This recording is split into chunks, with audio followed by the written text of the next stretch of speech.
আসসালামু আলাইকুম। বাচ্চারা যেই খেলাটা খেলছে, এই খেলাটার নাম হচ্ছে মরক যুদ্ধ।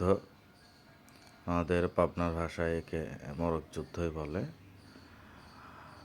আসলে এই খেলা দেখলে ছোটবেলার কথা মনে পড়ে। আমাদের প্রাইমারি স্কুলে বার্ষিক ক্রীড়া প্রতিযোগিতায় এই খেলাটা খেলা হয়। এই খেলাটা আমি খুবই ভালো খেলতাম।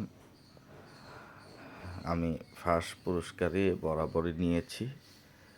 এই এই খেলাটা আমার খুবই পছন্দের খেলা, খুবই আনন্দের একটা খেলা। চারপাশে সবাই দেখেন খুবই মজা করছে, খুবই ধৈর্যর খেলা। নিজেকে সেভ করে আরেকজনকে কাঁধ দিয়ে মারতে হয়।